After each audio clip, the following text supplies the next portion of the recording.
Quote, "The American military cannot enter any society without accelerating the corrosive dynamics and problems sure to lead to political failure for its local allies." End quote. That's from a 1986 book on the Vietnam War. It's now 2026, and we have yet another US war. Trump 2.0 coincided with me focusing on the US war on Vietnam as the ultimate case study, so far, of US foreign policy's contradictions. The so-called Vietnam War went from 1955 to 1975, almost 20 years of US-backed war. My priority with studying history is not just to learn about the past, but to apply lessons to current events, treating history as a laboratory for social experiments.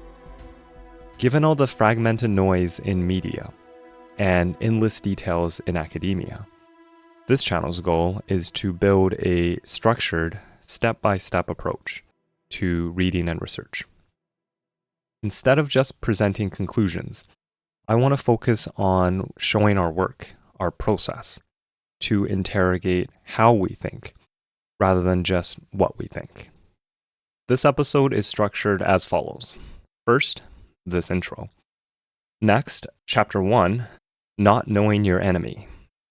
We'll actually learn about the US's quote-unquote enemy, in this case, Vietnamese communists.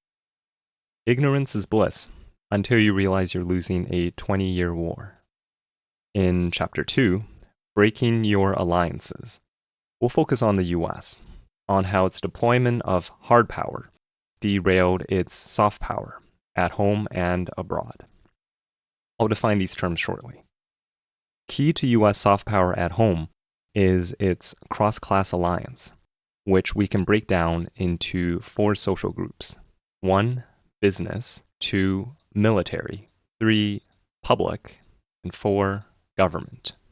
In Chapter 3, Making the Worst Allies, we'll focus on the US ally, in this case, Vietnamese anti-communists. And in Chapter 4, we'll conclude with my resources and methodology. Throughout these chapters, I'll highlight lessons we can apply to today's war. Let's wrap up this intro with a few notes.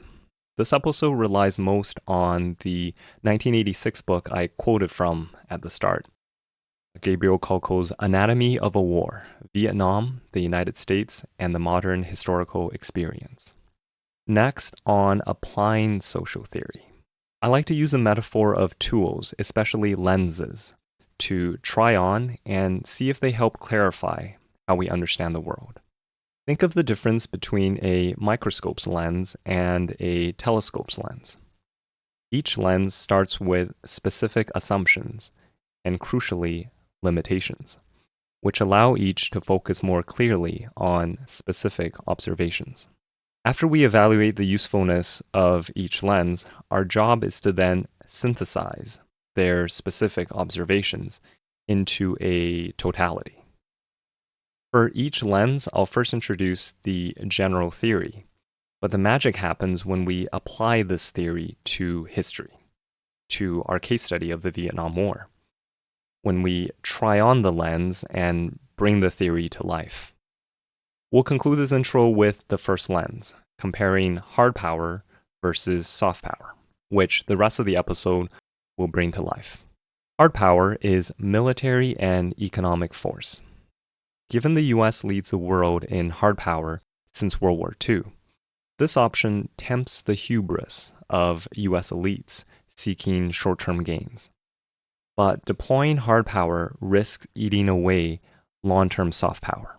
We should also distinguish between a threat of hard power versus actually deploying it.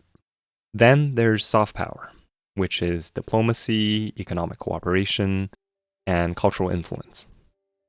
This requires patience for long-term investments and humility to treat those with power disadvantages as partners. With this lens in mind, let's dive into Chapter 1, Not Knowing Your Enemy.